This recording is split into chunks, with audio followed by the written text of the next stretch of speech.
Shadul came here, 13-year-old, and gave me a goosebumps. That this is 13-year-old and we're going to talk about AI here. Sure. Not sure whether we understand that. In something similar, I remember Shadul when you were speaking. My son is in first year of engineering, and they have this large campus, they don't let them go out. So one of the doors, they have 2 days off, and they said, Papa, I want to go out to the nearby city. I said, okay, then there's a long process. They went through the process, I had to give approval on the internet and all those things. And then they went out to the nearby city, Indore. So I said, Beta, you are going to be in Indore for 2 days. Whichever place you visit, please make a list because next time when we come, you also can see those places. The response was, Papa, we are here to eat. We are not going anywhere. And we have booked the room next to the shopping mall and they ate for 2 days. I think we don't understand really the generation, what 13-year-old or the 16-year-old guy, the kind of mindset what they have. But I think we're trying to do something here for them as well.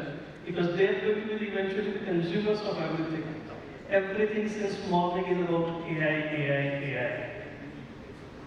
So many reports, wherever you see, the CAGR, I'm Gujarati guy, I understand money a lot. So CAGR, the cumulative average growth over the next 7 years. Any report you find which is less than 20, there might be 2 more decades to Southeast Asia. Every report says minimum 20%, and there is a report which goes at 35% CAGR for AI kind of businesses. All the businesses, you can leave them behind. Every investment is coming in form of AI. But where is the investment going? Just taking few minutes to set the context and what I'm going to speak or talk and extract the things from this big brains here. Then where are we going to go? Where is the investment happening? Everybody knows that when you want to do something on AI, you need huge money. The infrastructure, the payments and all those things are huge. I heard that Microsoft is coaching for Google talent.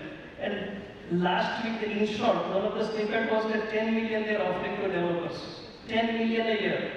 That's the kind of money they're investing. If such money is required for talent acquisition or infrastructure, what is that going to develop? One of the tech videos, I saw something which they call it long tail problem of AI. What is long tail problem?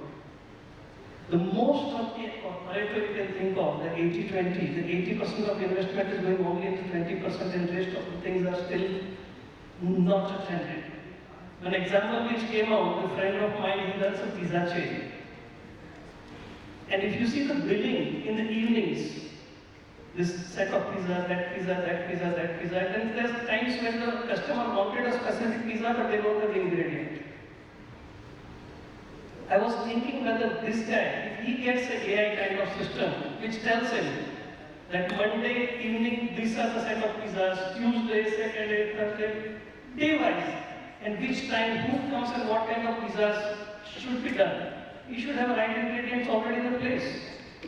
But I'm sure this guy is not being attended at this point of time. The majority of money where it is going isn't web search, advertisement, whether you do or you understand or you don't understand, you are already being worked upon. So these are the areas where the most of the money is going. So there is no inclusive AI as of today.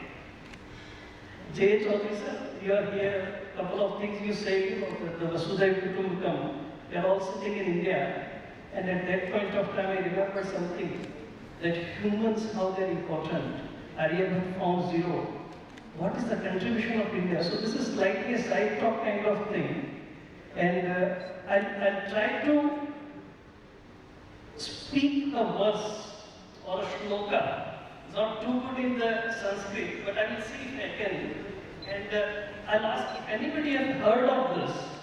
So this is what it goes. Anybody has heard about this? Gopi Bhagya shloka? Heard of this? Gopi Bhagya? Gopi Bhagya Madhuvrata, Shringi So, Dahisas Indikta, Khala Jivita Khavata, Galahala Rasandhara. This is, I mean, pronunciation obviously was bad. But actually,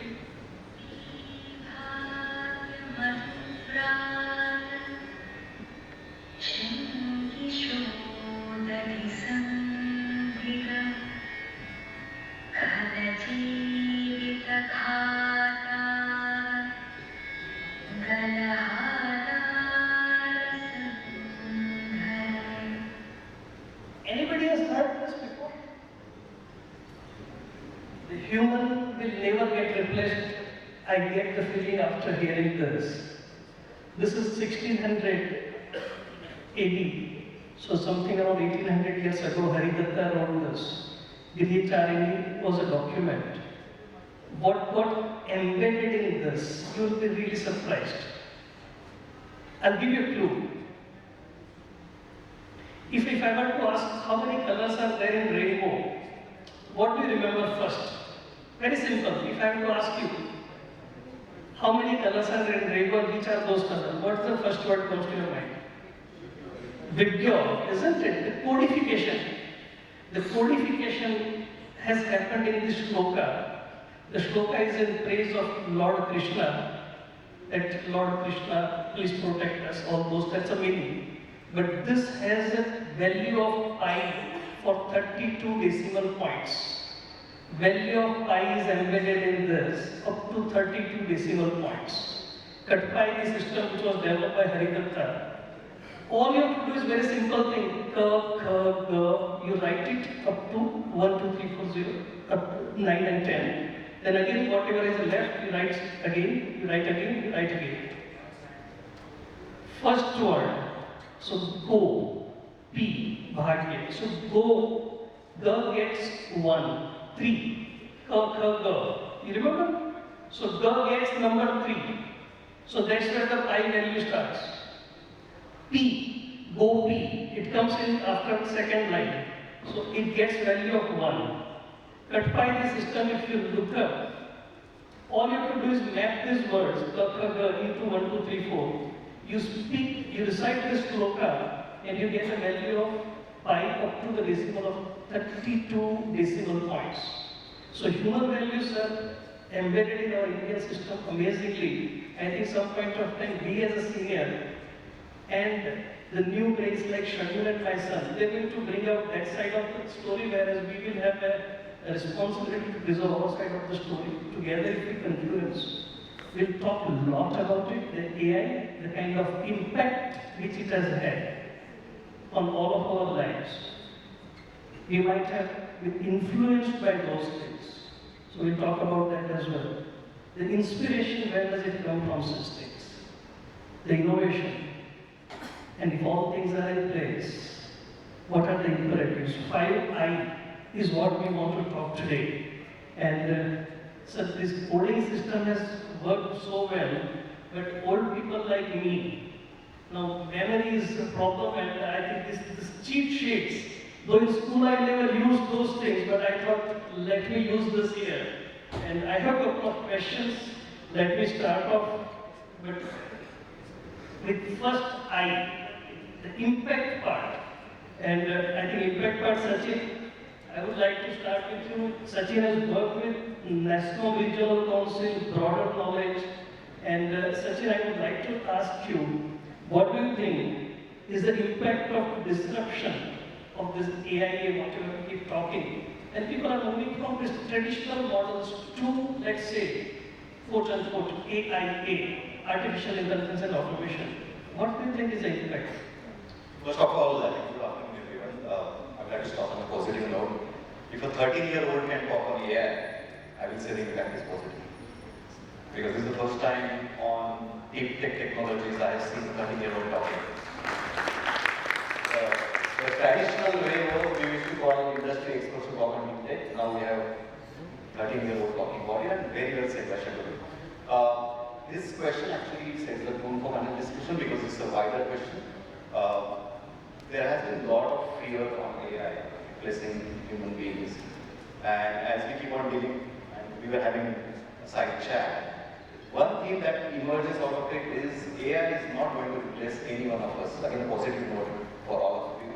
But AI is certainly going to create disruption for people who don't know how to use AI. So that's the point that I want to start off. And there are 3 or 4 aspects I'm going to talk about. One is the workforce dynamics. I think there has been a lot of discussion about jobs going away. McKinsey recently conducted a survey on 800 occupations and the processes which can be replaced by AI. And their outcome is they said 30% of processes in 60% of occupations can be completely replaced by AI. The 30% is a smaller number, that means we still exist. It's a phenomenon that artificial intelligence and human intelligence can coexist. But I think it is important that we need to know where AI can add value. So that is about workforce dynamics. Second thing is the impact on economy in general. Dr. Chowdary very well said, and I would like to talk about the advent of information technology in late 80s when personal computers were introduced. I think he being the first employee of STPI, as he talked about, that time also there was fear about these blue collar jobs getting replaced by a more sophisticated technology and everything. And today here we are talking about multi-million jobs created. And Indian IT systems, I mean, in NASCOM we take pride of saying that it's a 250 billion economy created because of IT. So I'm saying AI will create new economies. It will create new industries. Some industries will go through challenges. So that is the second part, which is the economic part of it. Third area where it will definitely create impact is organization needs to go through overhaul. I think I was chatting with Asit and other members here. AI will certainly necessitate a way of looking at processes which will be disrupted and how as an organization we are adopting those processes. There needs to be a change in terms of mindset and also process reengineering. That is one area. Fourth area, I think I'll talk about the whole skilling and cross-skilling. I think we have our university partners here. I think again, Dr. Chowdary and Mr. Malani also talked about it. It's high time that we get into AI-led education now, how we are really scaling over the courses around it. Last but not least, I spend more time because we have one more question coming on this, is the whole ethical aspect of AI, because impact is huge. We already see a lot of deep takes and other things that are coming out of it. So AI needs to be used for right purpose, and responsibly AI is going to be very, very important for that. So news is, it's a good news, positive impact, but needs to be handled carefully. I think both the sides you're saying, the positive part, and I think being an executive coach, I'm trained to think only positive. So we'll go with the positive. I forgot about the negative piece of it. Hasik, next question I would like to ask you. I think we'll go with the second item. We had a first of impact. We talked about the influence. I'm sure this AI discussion is happening every time in all the organizations. And we're always talking about we need new people. We need new people, new technology, they should be aware of it.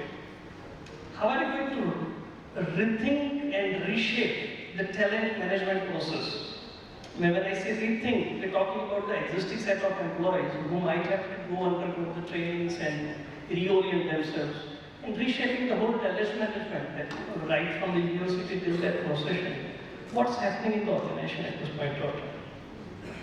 I think it's very important we abstract the current AI phenomena in a right manner. And I try to explain this in the form of impact on creator economy. I think term creator is a derived term which I am using from generative. When it's a generative AI, but to make us understand, I use a creator economy impact. Let me explain what creator economy means in parlance of AI. Because there are 5 kinds of creator functions which is deeply impacted by this technology. And I look at it to 3 plus 2 category. Let me explain the first 3, which is getting disrupted in a big manner, and thus it needs to act it fast. First is a creator of code. Okay. And it is a CIO function and IT as an industry. So I am giving the function as well as the industry impact. So I think this is deeply impacted, and rapidly this needs to be addressed and adopted. Second is a creator of the content. So content is the media and entertainment industry and function-wise marketing and sales and marketing function. Right? We create a lot of content out of that space. Third creator economy element is a creator of response, which is primarily customer service function, right? Across the industry, where people are responding to certain things.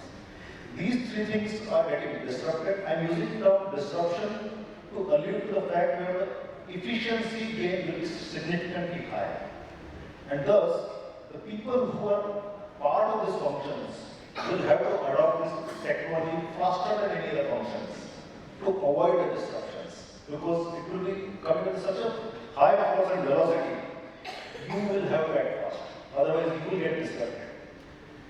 Second 2 creator economy elements, there's an amplification element, not disruption element. And amplification term I am using to allude towards the speed to market.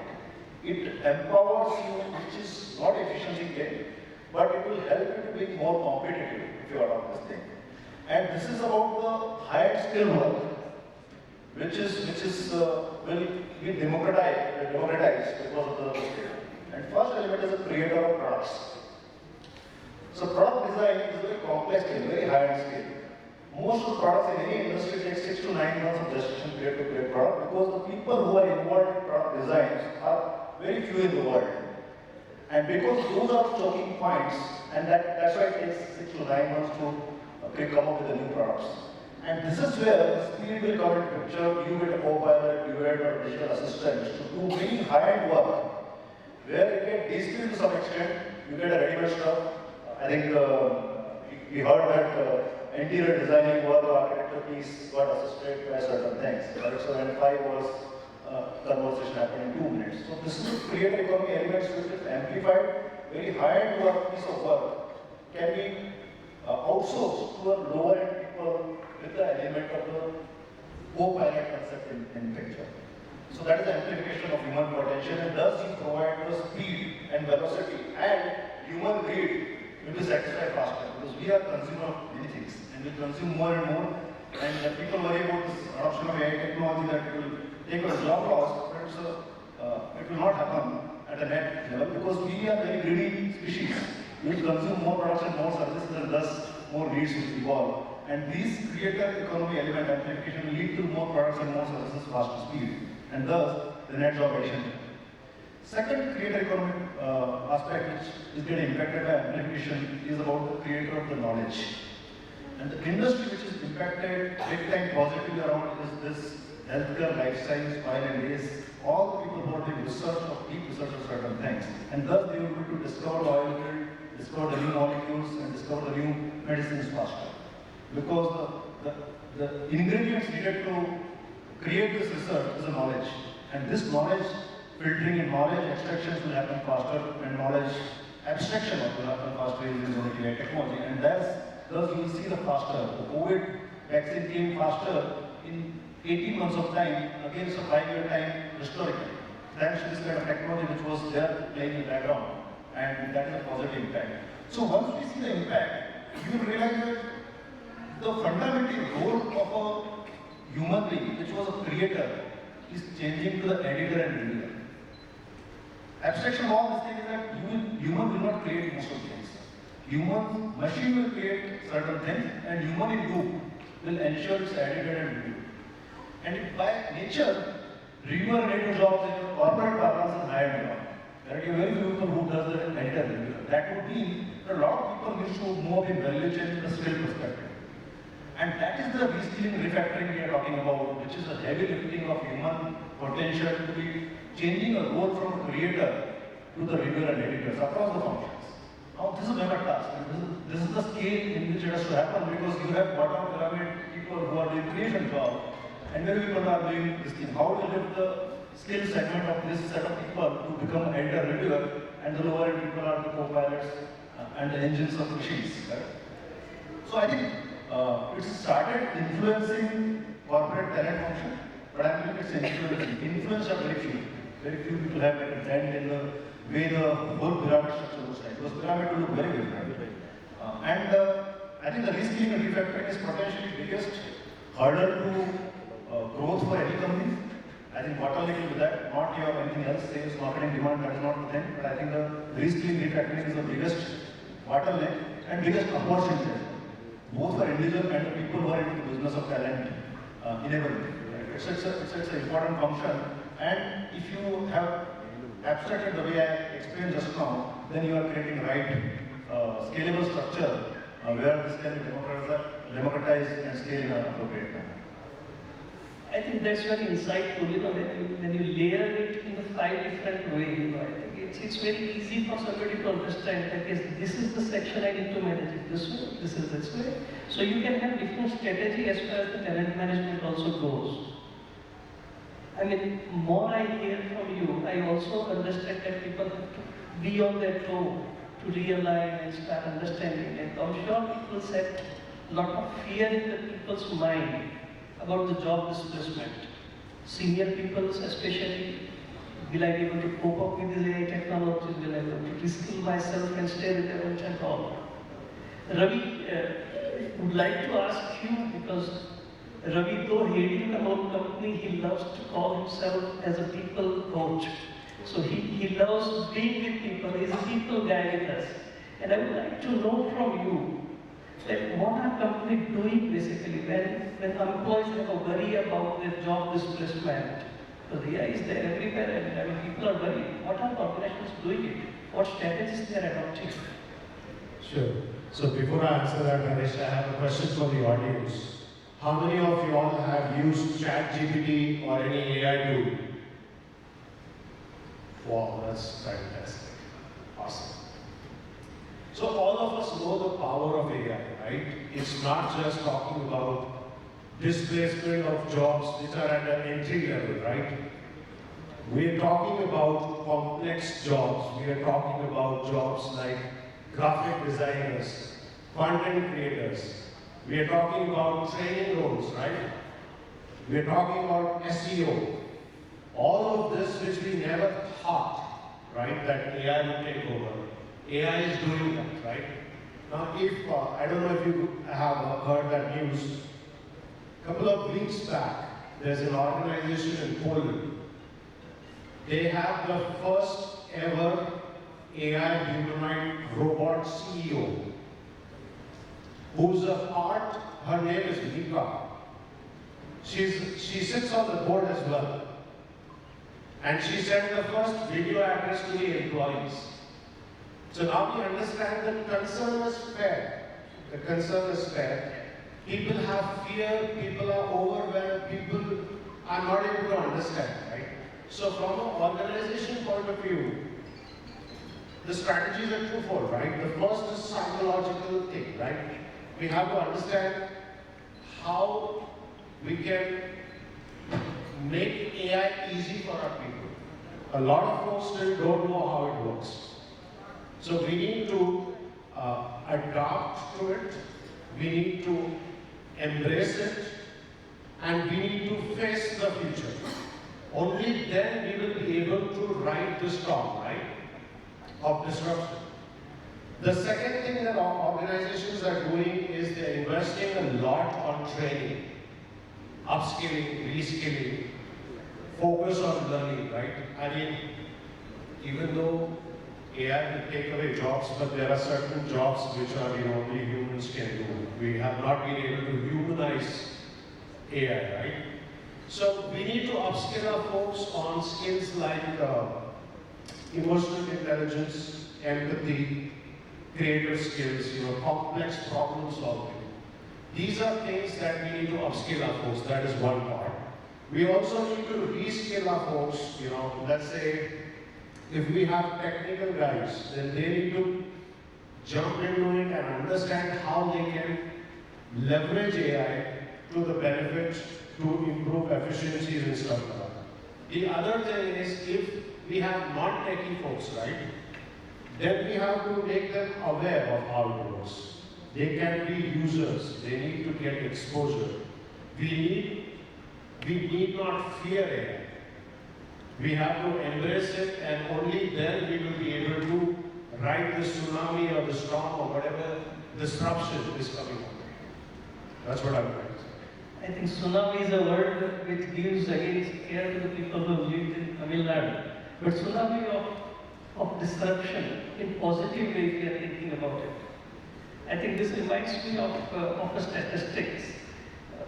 If anybody had to guess, let's imagine 2015 to 2020. Those days we were not yet talking about AI, at least here in India, so much about it. Which countries were doing huge work between this time? Any guesses? Which country has done most work between 2015 and 20? Any guess? Well, there's only two countries possible. China. China wrote 77,000 papers on artificial intelligence between these two times. Second was US. Third was India, about 25,000. 25,000 papers in 5 years, 5,000 per year. We're churning out 25 lakh STEM graduates every year. And we got 5,000 papers on AI. So if we have to really leverage those things and not still stay as the people who are, let's say, in 98 and 96, when we were outsourced, we were called as the high-end laborers basically. We used to do those kind of work. We don't want to stay with that tech. We want to move up in the value chain. I think this is where my third eye comes. Impact influence is fine, but we need to understand that where is innovation coming from. The innovations comes from the university level, the university research. I'm not sure we're investing enough to get that leverage of innovation. What's happening with the organizations? Arun, I would like to know from you. Arun holds strategy, the head position, and I'm sure the university will be doing their part. But from innovation perspective, and we're not talking about just innovation, we need to add two words. Disruptive. Shagun, thanks for bringing that word. I think we need to have disruptivity. Second is, you do one time disruptive innovation and forget about it. I think that's how it will happen. Got to be sustainable as well. What is organization doing to give that time and space to the employees to do this sustainable and disruptive innovation? I think that's a good question, Anish. Because in today's day, the change is happening at such a rapid pace.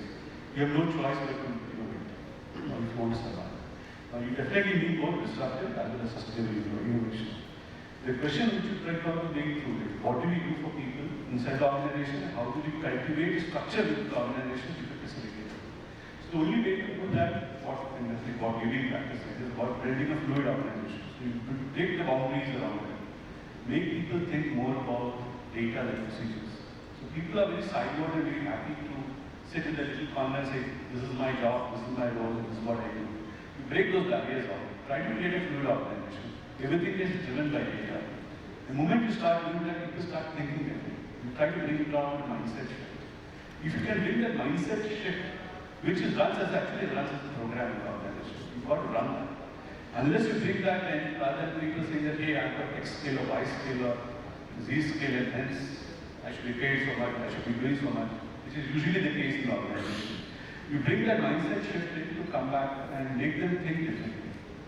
The other part which is very important is also the disruptive part, which is where you want people to, obviously organizations are for profit and there is a need to run the P&L every morning and every night.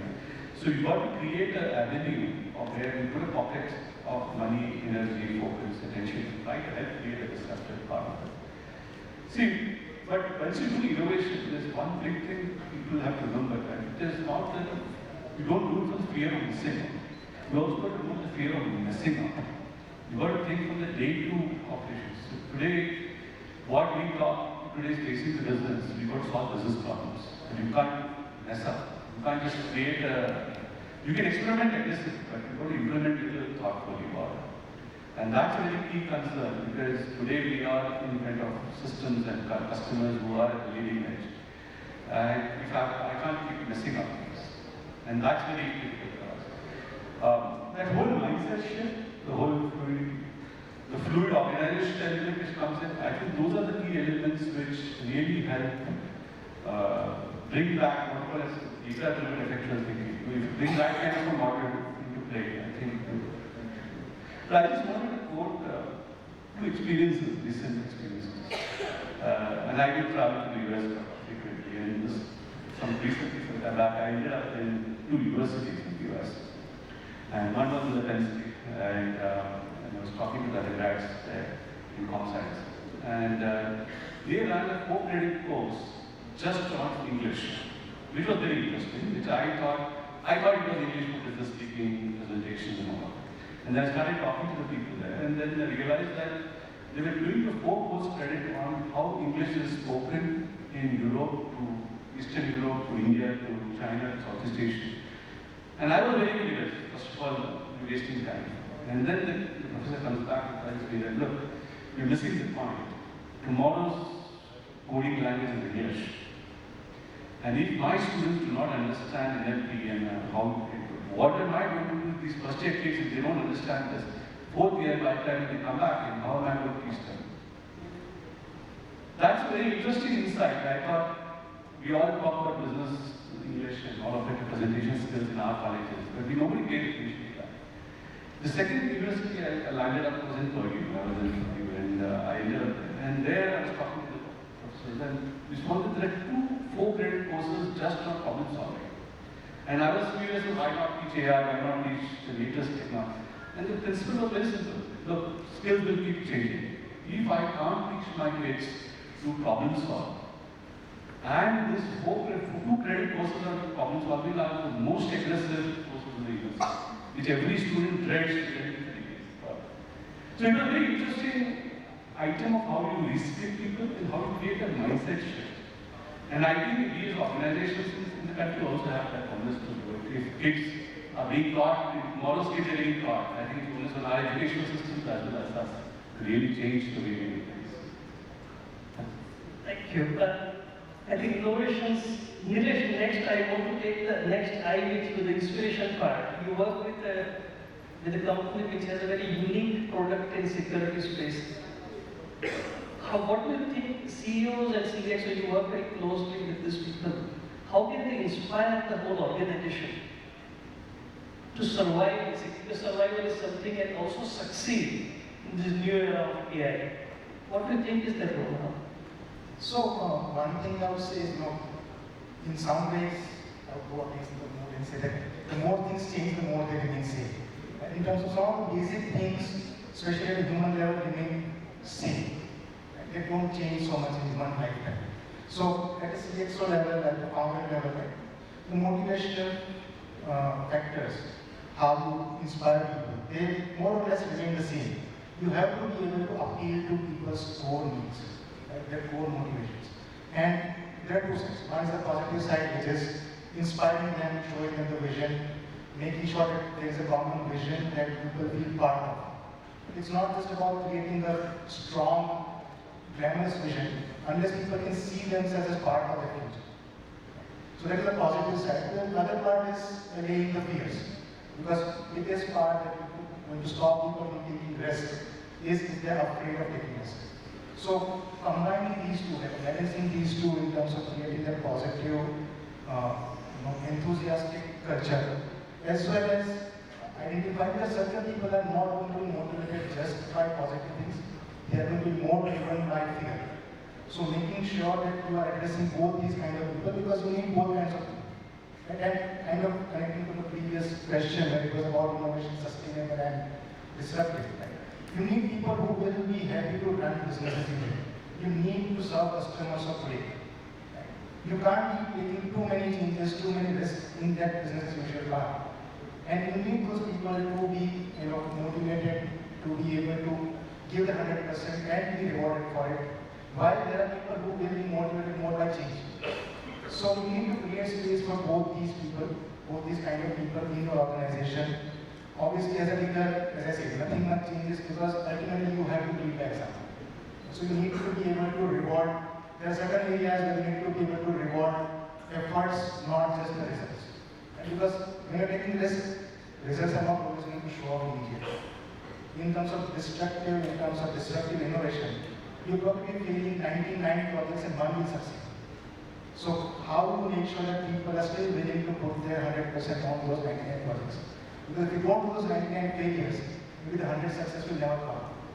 So I think as a founder, as CXOs, it's this balancing act of making sure that today's PNL is showing the results that the board wants, the stakeholders want, but at the same time thinking that a few steps ahead, rewarding the right people. So ultimately it goes to talent, goes to people, that are you able to get the right kind of people in your organization in the right place, and giving them that power and the freedom as well as the safety of that they will be able to do what they believe is right.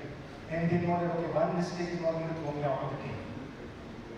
What we kept hearing through this whole World Cup, right? There was a process, there was a confidence given to each player that go ahead and do what you're supposed to do. It's okay if you fail.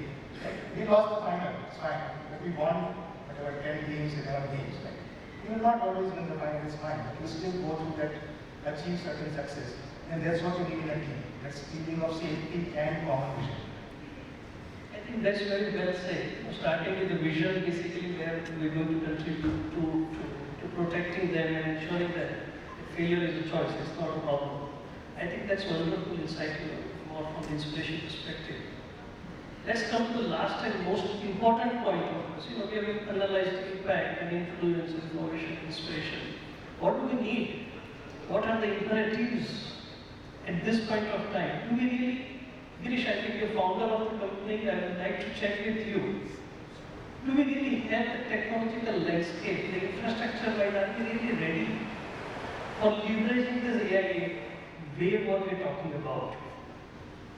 So I think from the infrastructure point of view, I would try to cover it in 2 points. One is the change of AI, because I think NVIDIA, sir, I was reading about something, they are saying they are melting GPUs today. So the amount of GPUs that they are burning, it's amazing. So I think the key important part is how much is the affordability of organizations to host AI within the same, right? And thanks to there's always a, हम बोलते हैं कि जो होता है अच्छे के लिए होता है. The cloud was the first thing to come before AI has reached to its stage. And possibly AI will give us that power of infrastructure and everything. I think the second most important piece where we are talking about disruption and the infrastructure is the change that every organization needs to go through, right? I'll quote a very small example of automation that we were doing for an international customer, which was basically, there was a robotic software robot bot which came some time back. And we had to create the login IDs for those software bots, right? And obviously from a technology point of view, we went ahead and created some 200 IDs, right? And somebody from HR and admin came in saying, this is an international customer, they said we maintain a ratio of people to the number of restrooms that we have, right? And suddenly we have observed that there are 200 people onboarded on this office, and we don't have the equal in this, right? The point I'm trying to bring about is the change. I think what Nilesh brought out is right thing, that it is also important how we bring about the change, right? These new things, AI, very excited. It gives a lot of motivation to especially the techies to work on those new technologies. But I think it is the change management, even from an infrastructure perspective, or what your client wants, that is going to be important from an infrastructure perspective. So that these are the 2 elements of change required from an infrastructure perspective, as well as the infrastructure to adopt the new technologies of AI. Okay, that's interesting. I think Nilesh, it tempts me to ask you this question because you come from the data security kind of background. Are we ready from that perspective when you talk about data security, data privacy? I think with AI, anybody can do anything and people are scared. Like he's scared that go to your mobile and 3 minutes are going to send you the SMS without telling your number. I mean, it's all scary. So are we ready from the data security and data privacy perspective? So the answer that you want to get is probably yes, but the answer that you get is no. So, and I'm taking 2 parts. One is as a user. As a user, my privacy of my data, security of my data. Like, as a user, I don't have any options to get to secure my data. From trying AI or from the AI that I want to use. There is not much control that I have in terms of what happens to that data. And at least in the very short term, there is no solution to that as a user. So, only solution it will come from is lobbying with these larger players like Google, Microsoft, Apple, who are the platform creators, to come up with solutions, to come up with frameworks that will ensure that users have more control on the data, and hopefully some decentralized platforms and solutions as well. But that's where the data security and data privacy part is today, as far as the AI context is there, from a user perspective. From an enterprise perspective, it's not much better, but slightly better. Because as an enterprise, your concerns are different. So your concerns are more towards the impact on the business, financial impact and all that. And there you have certain tools and certain frameworks that you can use to make sure that you are controlling the data that goes to AI and does not negatively impact your business. And not to be secure, but yes, secure is one of the technology that our customers have been asking us recently because of more and more of this GenAI thing coming in, right? And they're worried because they are storing all the data in cloud. Their employees are using so much of all these AI tools, right? They are sales email to a customer or a prospect. And they're putting in sensitive information in that sales. There's some plugin on Chrome or something. Is reading their data and giving them a jazzy email. But our enterprise has no idea where this customer data is now going. Because this tool, this Chrome plugin, was never approved by the enterprise. Or even if it was approved, it's hosted somewhere in some cloud with security model. Or there are documents lying on Microsoft 365, lying somewhere else, and there's sensitive data there. All the AI are scanning these documents left, right, and center, and you don't know. So encryption at each stage, it has become almost a mandatory requirement whenever there is sensitive data. But it is enterprises have tools and money to be able to invest in that. But there are certain, and there is still that, inertia of thinking that it's okay. Right? Because there are other priorities. There are priorities that the board will care about, things that you can put on a PPT, right? Things that you can put on an annual report. So at the bottom there is still a lot of inertia in terms of solving real problems when it comes to security and privacy. But it's changing because as I was talking to some of you before the panel, is that the CISOs are directly getting charge sheeted for data breach. And there's a case that happened just earlier this month in the US. So it's coming very close to people now who are in the position of taking those decisions. So I think at enterprise level things are slightly better. They need to be much better because ultimately impact users. And as enterprises will get better frameworks and better solutions for data security and privacy, I think we as users will also end up benefiting from it. I think this brings me to the last question, but most important as well. Because when we talk about AI, people are getting excited as well as worried. Worried for something which is very important for all of us to think about it. That who's going to protect us? Do we really have the right legal framework, right ethical framework, for example? Legal somebody might put as well. Who will put an ethical framework on where the search is going, where the AI is taking us? What's a moral framework? Actually, I would like to know from you, what is an ethical, legal, and moral framework, if at all it's available? What should be there? Sure. Just on a lighter note, I'm feeling the pressure a tester generally feels when he's handed over a code to test on the last day of his sprint. The timer is right in front of me. Anyways, jokes apart, yes, so especially in Indian context, what we have figured out is, and I'll just build on what we've heard from other SPs because Dr. Chowdary the government has a responsibility to come up with some guidelines and framework. And learning from the lesson which was quoted by Dr. Chowdary, the license Raj, right? Government should not become a barrier to the innovation, and AI has to thrive basically on innovation, right? How do you create an environment in India where you encourage innovation, which is absolutely must for the evolution of AI. However, at the same time, you're running on a thin ice, right? It is too powerful, it is getting more and more powerful as you go in every passing day. How do you put the basic checks and balances in place so that it is not misused, so that it is not used in a way which is contrary to human benefits? Yeah. So basic fundamental values which are to be protected by any country's constitution, like India's constitution, has to be protected by our framework around AI as well. That everyone has the right to privacy. Is AI system helping you maintain it, or is it going to violate it? That becomes one of the premise of creating a framework around it. So government, to my knowledge, is taking steps in India to create that kind of framework. I myself was pleasantly surprised when I came to know last year that there's an AI portal which is launched by Government of India. Probably not everyone may be aware, but please search for it, and you should definitely spend some time exploring it. They're encouraging all the AI enthusiasts, all the organizations, companies experimenting developing AI solutions to come forward and contribute. They want to collaboratively evolve it to the next level. And that's the power of people, and that's the only right way forward. We know that, I was talking to other colleagues earlier, a few days back, that in the industry, knowing that any kind of transformation which is required, like driven by AI or any other transformative technology, the fundamental aspect always becomes people. How do you manage people? How are they embracing that change?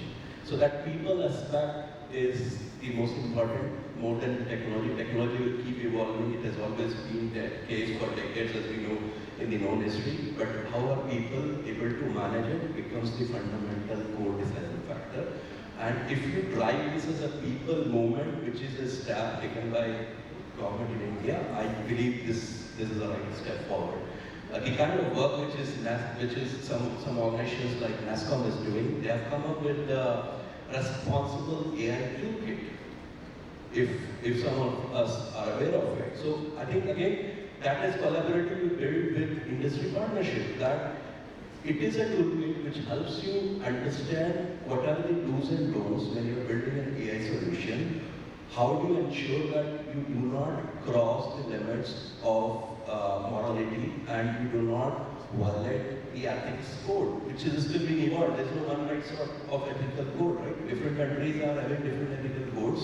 Morality could be just as simple as it is right or wrong, but ethical code takes it to the next level, right? So while we still evolve it, you need to create an ecosystem and framework. It does not discourage innovation, but at the same time, it is setting up some right frameworks for its constructive evolution without violating the human's fundamental rights of privacy.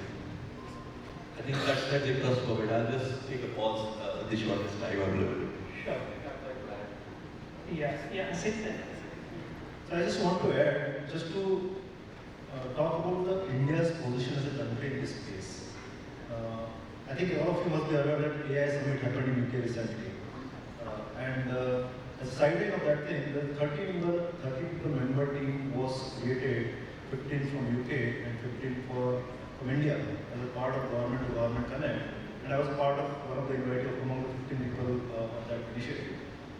And I think UK is looking for India to help creating trustworthy responsible AI. And we collectively discussed for one full day the side of AI Summit this thing, that how India can help forming the trustworthy responsible AI for India as a country. So they certainly look for, because of the deep expertise in the technology, the kind of digital stack we have built at scale for the country, and thus our credibility at the world stage is extremely high. That what India can teach on this thing. This is not one example. This is another example. We as a part of G20 chairmanship, again, forum has been created by Minister of Information and Technology. And again, I invite you to the GPA initiative, which is Global Partner of Artificial Intelligence, in which all the world G20's countries are collaborating, and India is chairing those events and sharing what we can do as a community, as a global community, to create a trustworthy and responsible AI. And believe me, a lot of work India is driving at a global stage on this thing. And I just want to give the import, while we can afford to fear, but I think, take an example, if all of you are taking various kind of pills, right, for the headache, fever and all those things, if you start feeling that everything has cyanide into it, right, we will not be able to survive as a mankind. It's kind of that. But if you could handle those kind of things also as a global community, as a human species, that we are able to control the drug safety, we are able to control food safety, we are able to control the nuclear safety, then why not AI safety? So my suggestion is that this is the first time as a mankind we are seeing a technology which can see like human, which can speak like human, which can listen like human, which can read like human. Right? Never ever in the history of the technology world, across the technology, since the motor has been invented, computing power, this technology has never come into picture. So fearing is not an option. Right? I can only mimic the closest phrase which comes into सोच कर, समझ कर, adopt कर, सोच कर, समझ कर, consume कर. Right? That is only phrase. And we have to keep doing that thing. I think that if you start fearing, I think we'll be losing such beautiful technologies, power, and as a country we have everything in place. Government intent, infrastructure we are ready to this thing, and the human capital. Correct? But one thing which we are lacking, which earlier you pointed out about one question, which country publish more about this thing. AI paper. Yeah. So I think which one of the government discussions which came out, India has a country has only 387 PhDs in AI. Just 387 with a population of 1.4 billion, just alluded, as against China having 10,000 PhDs. I think this is the one gap. Again, it boils down to talent and skilling and all this thing. Why is it that we are not churning out this kind of thing? Because we would be eventually the largest consumer of AI in the world with sheer population and the kind of vibrant economic activity which this country produces. But from their consuming to the creator, I think that is something which we as a country has to create, and create is one of the biggest vehicles to that thing.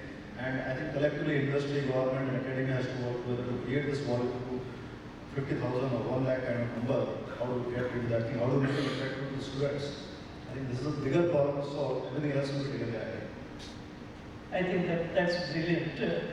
Let's hear from Sachin last time. Maybe Sachin, you can give also this one-line agenda for everybody sitting in here, industry guys, government is here, we have the institutions and all. So I think both Hasit and Ashwin covered. What I would like to cover, because being on the National Regional Council, I think there are a lot of initiatives being taken by Government of India as well as NASCOM. I wanted to talk about, because the question is whose responsibility it is government or corporates or institutions or individuals. So I think at government level, if you look at legal framework, there is a national advisory for AI and personal data protection team, which is going to set up the foundation. On legal framework side, organizations like IT and NITI Aayog, they are setting up those things. And as Ashwin said, they are already set up a toolkit for AI. At organizational level now, I think Nilesh touched upon CISO role being enhanced. I take example of my own organization now. Earlier we used to have InfoSec policies, now we are bringing in AI policies as well. Because it is very important at individual level, we should be aware of what my role as an individual, and as Hasit mentioned, why not focus on AI safety. So I think that's what is important. So that's where actually we are progressing. It's work in progress. We have to do a lot of things because it's a disruption, and disruption will require a lot of changes to happen. With that, I come to the last point, which is common for all of us. So if I have to say one line agenda for everyone, I'll say collaborate, innovate, educate. We need to all work together, educate the new generation which is coming, and innovate things which are all playing. Because I think it's a question of responsible AI, and I think inclusive growth that way. That's wonderful. I think we can have one more person telling us single line agenda. I can go there. Yes, sir. So I think my last piece is automation has been there since 1970s. We have multiplied in humans and employment. I mean, no offense to all the big four consulting companies talking about so many million jobs to go and all of that. But I think this is an opportunity for the human race to adopt this as well. Right from start, every technology has disrupted and we have adopted to it. To all the numbers, Chowdary sir, you were saying, one number to add is, by 2030, there will be 85 million jobs which will be vacant. Right? So now, even as an organization, you would have that gap always. So we need to think about how do we fill that gap to have the minimum amounts. So I think automation has been there. AI is just a new tool which has been to the party new youth. Thank you. I think I can keep going on and on, but thank you so much. I think this was wonderful insights from all of you leaders. I'm sure there will be a lot of things you have learned and still digesting.